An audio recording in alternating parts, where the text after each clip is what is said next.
몰라도 요즘에 사람들이 참 많이 힘들어 보입니다. 얼굴에 웃음기가 사라졌고 근심과 염려로 가득해 보입니다. 사회적 현상으로 코로나 블루라고 하죠.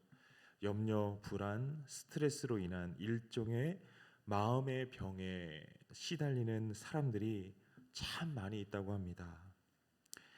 매일같이 요동하며 흐느끼는 내 마음 하나도 감당하기 버겁더라는 거죠. 그러니 누가 누구를 위로할 수 있겠습니까?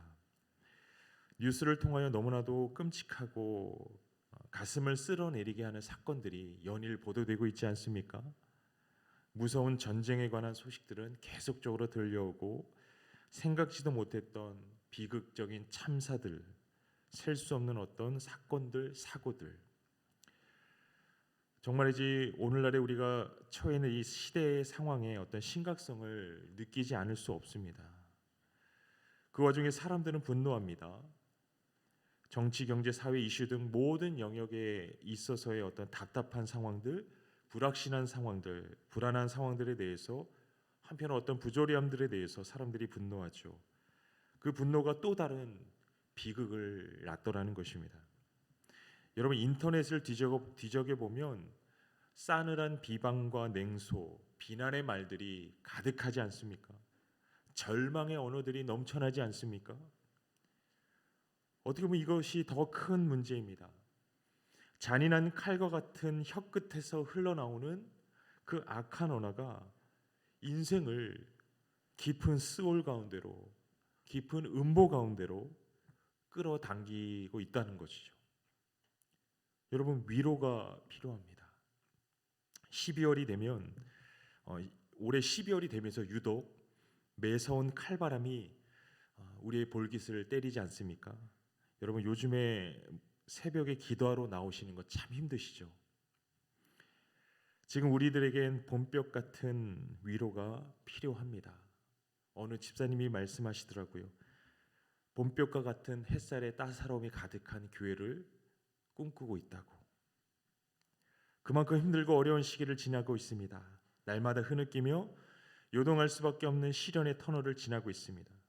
위로받고 싶은 간절함이 있습니다. 누가 이 고뇌와 곤고함을 좀 알아줬음 하는 그런 마음들이 있죠. 그래서일까요? 오늘 본문을 접하면서 제 마음을 사로잡는 말씀이 있었습니다. 11절의 말씀에 기록하기를 너 곤고하며 광풍에 요동하여 안위를 받지 못한 자야. 정말이지 지금의 우리의 상황과 우리의 심정을 너무나도 정확하게 헤아리고 있는 것 같았습니다. 그것만으로도 마음의 깊은 위안이 찾아오더라는 거예요. 헤아려 주는 것, 우리의 형편을 알아주고 진단해 주는 이 한마디만으로도 마치 마른 땅에 내리는 그 단비 같은 위안들이 막 내려오더라는 것이죠. 여러분 그러고 보니 하나님은 세상을 향하여서 끊임없이 외치고 계셨습니다. 수고한 자들아, 억눌린 자들아, 애통하는 자들아, 고통하는 자들아, 내게로 오렴. 여러분 이게 복음이지 않습니까? 그런데 여러분 복음 안에는 반드시 지금의 우리의 삶 혹은 이 세상에 대한 냉철하고도 정확한 영적인 진단이 담겨 있다는 사실에 우리가 주목해야 할 것입니다.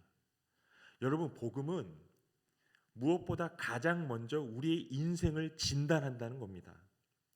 우리가 근본적으로 어떤 상태인지, 그렇게 우리 인생에게 가장 시급한 게 뭔지 가장 먼저 이걸 진단합니다.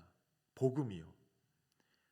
세상을 향한 하나님의 말씀에 귀를 기울여 보십시오. 수고한 자들아, 무거운 짐에 짓눌린 자들아, 다 내게로 오라. 여러분 복음이 누구를 대상으로 하고 있습니까? 수고한 자들, 억눌린 자들, 애통하는 자들 아닙니까? 오늘 본문의 이 말씀이 향하고 있는 그 대상들, 곤고하며 광풍에 요동하여서 안위를 받지 못하는 자들, 복음이 바로 이런 자들을 부르고 있다는 것입니다. 복음서에서 많은 사람들이 예수님을 만나지 않았습니까? 그런데 예수님을 만났던 사람들을 떠올려 보십시오.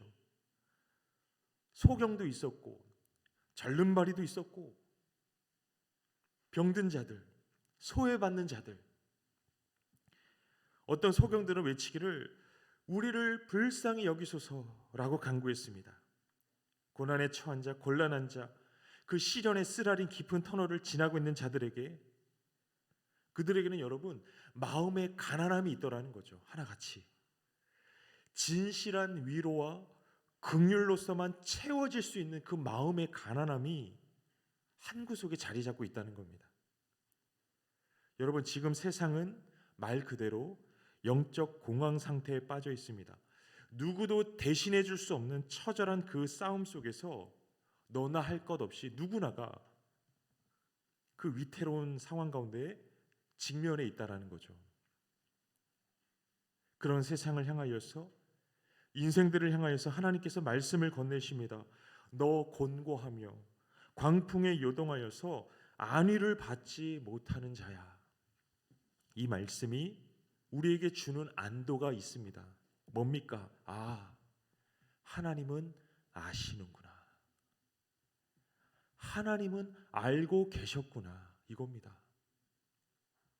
하나님이 우리 인생의 형편을 아신다는 겁니다. 하나님은 지금 우리의 심정을 잘 아신다는 겁니다. 안위를 못한 자야.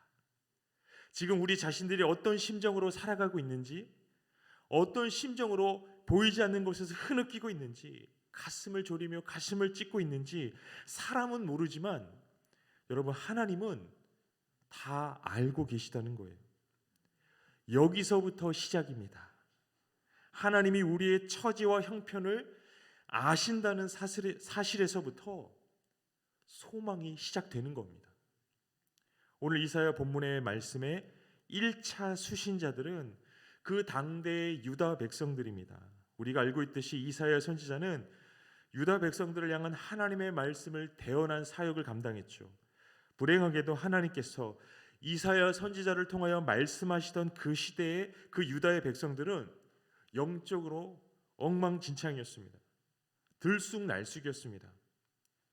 유다 백성들이 하나님을 경외하는 듯 보이다가도 결과적으로는 더 깊은 악의 수렁에 떨어져 버리는 그런 악순환들이 계속됐습니다. 한 발짝 하나님께 가까이 나아가는 것 같더니 결국에는 10걸음을 멀어지더라는 거죠. 이 시대의 유다 백성들 안에 누룩처럼 퍼져나가던 가장 큰 문제는 바로 죄의 문제죠. 죄의 문제. 여러분, 죄가 뭡니까? 죄의 본질이 뭡니까? 하나님을 거역하는 거죠. 하나님을 거스르는 겁니다. 여기서부터 온갖 윤리적이고 도덕적인 문제들이 파생돼 나오는 거 아닙니까? 그 뿌리는 하나님을 거스르고자 하는 거죠. 당대 유다 백성들의 가장 근본적인 문제가 바로 이것이었습니다. 하나님을 청종하지 않으려는 죄의 근성, 스스로가 왕이 되어 그 욕구를 쫓아가려는 유다의 백성들. 이러한 와중에 정작 그 장본인들은 모르는 아주 중대한 사실을 하나님은 이미 간파하고 계셨던 거죠. 그것이 무엇이었습니까? 이 죄는 결코 인생을 만족하게 하지 않는다는 거예요. 죄는 결과적으로 인생을 무너뜨리고 파멸시킨다는 거죠. 죄는 결과적으로 인생을 초라하게 하고 빈궁하게 하고 비참하게 합니다. 가련하게 만듭니다. 여러분, 돈이 없어서 가련한 게 아닙니다. 헐벗어서 가련한 게 아닙니다. 하나님을 잃어버리면 가련해집니다. 죄의 스렁, 그 늪에 떨어져 있으면 그게 정말 가련한 거예요. 그게 불쌍한 겁니다. 하나님을 향하여 등을 돌리고 돈을 쫓고 권력을 쫓는들, 인생을 의지한들, 당장에는 잘 모르겠지만 그 끝은 결국 부끄러움과 가련함과 수치뿐이죠. 절망뿐입니다. 이 유다의 백성들은 하나님의 시간이 아니라 자신들의 시간을 더 사모했습니다. 왜요? 하나님의 시간은 더디기만 한 것 같고 답답했기 때문입니다. 출애굽 시대의 광야 이스라엘이 품고 있던 그 근성들이, 그 하나님을 거스르려고 하는 그 애굽적인 영적인 DNA들이 그냥 그 후손들에게 그대로 유전되어 온 거죠. 인간은 자기의 시간표를 고수합니다. 하나님의 시간표는 더디고 따분하고 답답하다고 느끼기 때문입니다. 그러다 보니까 하나님 나라의 원리, 하나님의 통치로부터 자꾸만 일탈하게 되는 거죠. 하나님께 묻고 하나님의 마음에 합하기보다는 자꾸 세속적 가치를 쫓게 되고 세상과 타협하게 되는 겁니다. 그렇게 하나님과는 정작 점점 더 멀어져 가는 거예요. 이것이 당장에는 어떤 후련함과 만족감을 줄지는 모르지만 결국에는 말할 수 없는 공허와 혼돈과 절망으로 떨어뜨릴 뿐이죠. 문제는 인간은 스스로 그것을 깨닫지 못한다는 겁니다. 지금 당장의 눈앞에 있는 것들만 볼 줄 알기 때문이죠. 그러나 여러분, 하나님은 다 아시더라는 거예요. 너 곤고하며 광풍에 요동하여 안위를 받지 못한 자여.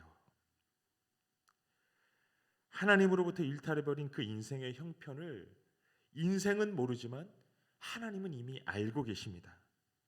자기 잘난 맛에 그 자에 취해서 자기 중심성에 취해서 비틀거리며 사는 그 교만한 인생들의 모습을 내려다보고 계시는 하나님. 그런데 그러한 인생을 내려다보시는 그 철부지 같은 인생을 내려다보시는 하나님의 심정은 놀랍게도 분노는커녕 긍휼이더라는 것이죠. 긍휼, 말 그대로 불쌍히 여김. 사실은 너가 곤고함을 내가 알고 있다. 마귀의 괴계 속에서 요동하는 내 모습을 너 자신도 깨닫지 못하는 그 고통을 나는 이미 다 보고 있다. 인생을 향한 하나님의 그 긍휼이 바로 이 복음을 낳은 것입니다. 복음. 오늘 이 본문이 곧 복음입니다. 이토록 공고한 인생을 위하여 하나님이 행하실 복된 일을 이미 이때부터 이미 앞서 하나님께서 계속해서 신실한 선지자들을 통하여서 호소해 오셨고 말씀해 오셨던 것이죠. 보라, 내가 화려한 채색으로 내 돌 사이에 더하며 청옥으로 내 기초를 쌓을 것이다. 홍보석으로 내 화려한 성보역을 지으며 성류석으로 내 성문을 만들고 내 지경을 다 보석으로 꾸밀 것이다. 내 모든 자녀는 여호와의 교훈을 받을 것이며 이로써 크게 평강할 것이다. 여러분, 이 말씀이 담고 있는 광경이 무엇입니까? 하나님이 세우실 하나님의 나라죠. 새로운 예루살렘. 이 복음의 결국은 하나님의 나라입니다. 사도 요한이 반모섬에 유배되었을 때 거기서 보았던 그 환상, 이 요한계시록이 세세하게 표현하고 있는 것이 무엇입니까? 마침내 임할 하나님의 나라, 모두 어둠의 정사를 깨뜨리고 강력하게 솟아날 새 예루살렘의 광경 그 자체죠. 그런데 더 중요한 것은 그럼 누가 그 하나님의 나라에 가느냐라는 거예요. 그렇지 않습니까? 누가 그 하나님의 나라를 상속받느냐라는 것입니다. 누구입니까? 14절에 이렇게 전합니다. 너는 공의로 설 것이며 학대가 내게서 멀어질 것인즉 내가 두려워하지 아니할 것이며 공포도 내게 가까이 하지 못할 것이라. 또 17절은 이렇게 전합니다. 너를 치려고 제조된 모든 연장에 쓸모가 없을 것이라. 일어나 너를 대적하여 송사하는 모든 혀는 너에게 정죄를 당하리니 이는 여호와의 종들의 기업이요 이는 그들이 내게서 얻은 공인이라. 여호와의 말씀이니라. 이 말씀들의 핵심은 누가 어떻게 하나님 나라의 영원한 나라를 그 기업으로 얻게 되는가, 그것인데요. 누가 하나님의 나라의 기업을 얻는다고 합니까? 정죄받는 자들입니다. 학대받는 자들입니다. 억압받는 자들입니다. 참소의 영, 사망의 앞잡이, 마귀에게 억눌린 자들입니다. 한마디로 말하면 하나님 나라에 들어갈 자격이라고는 눈꼽만큼도 찾아볼 수 없는 바로 그들이라는 거죠. 여러분, 모든 인생은 어떤 노력으로도 감히 하나님의 나라를 우러러 볼 수도 없습니다. 그런데 하나님은 그런 인생을 당신의 나라, 영원한 초대의 처소에 초대하신다고 합니다. 어떻게요? 하나님의 의, 하나님의 공의로서 말입니다. 여러분, 재판이 진행되는 법정의 광경을 떠올려 보시기 바랍니다. 여기 있는 우리가 이 재판석의 피고인입니다. 피고인으로 이 재판에 참여하고 있는 거죠. 하나님이 재판장입니다. 원고석에는 사탄이 앉아 있습니다. 사탄은 끊임없이 우리를 고소하고 참소하며 정죄합니다. 주님, 저들은 유죄입니다. 당장의 사망 선고를 내리십시오. 그런데 피고인 우리는 당최 할 말이 없다는 거죠. 왜요? 맞는 말이니까. 우리는 하나님의 법정에서 틀림없이 유죄입니다. 유죄. 사망 선고 내릴 정도의 유죄라는 거죠. 우리는 징벌받아 마땅한 죄인입니다. 성경은 한 번도 이 사실을 부정한 적이 없습니다. 눈 감아주려고 한 적도 없습니다. 우리는 징벌받아 마땅한 죄인이라고 성경도 우리에게 끊임없이 알려주고 있어요. 그런데 놀랍게도 재판장이신 하나님은 당신의 법정에서 우리 인생에 대해서 무죄 판결을 내리시더라는 거죠. 어떻게 이게 가능할까요? 틀림없이 우린 유죄인데, 분명히 우린 유죄인데 어떻게 하나님 우리에게 무죄 판결을 내리실 수 있느냐라는 거예요.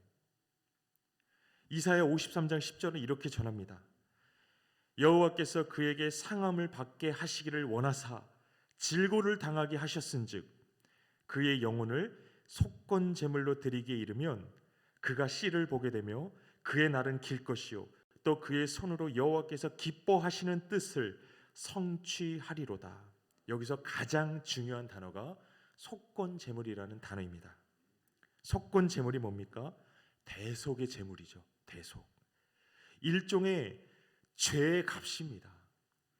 인간의 죄의 값을 치르기 위해서 하나님께 드려지는 그 피의 제물, 그게 바로 속건 제물인데, 하나님의 어린 양이신 예수께서 모든 인생의 죄를 위해 친히 그 속건 제물이 되셔서 십자가라는 그 잔혹한 제단 위에서 피 흘림의 제사를 단번에 드리신다는 사실이죠. 이것입니다. 이것이 우리가 하나님의 법정에서 무죄 판결 받을 수 있는 유일한 이유입니다. 우리의 죄를 없이 하지 않으시고 분명하게 죄를 물으시되 그 값을 그냥 당신께서 다 치르신 거예요. 여러분, 이것이 하나님의 공의고 이것이 하나님의 의입니다. 우리는 우리의 어떠함이 아니라 이 하나님의 공의, 하나님의 의 때문에 하나님의 법정에서 무죄 판결 받게 된 겁니다. 복음의 핵심이 여기에 있습니다. 하나님의 의가 곤고한 인생을 일으켜 세우신다라는 거죠. 하나님의 의가 좀처럼 안위를 받지 못한 인생을 평강 가운데로 인도하신다라는 사실입니다. 하나님의 의가 말입니다. 사랑하는 성도 여러분, 우리는 여기서 소망을 발견해야 합니다. 주께서 지금 우리 앞에 열어놓으신 그 소망의 길을 찾아야 합니다. 하나님은 자신에 대해서 알파와 오메가요, 처음과 나중이라고 계시하셨습니다.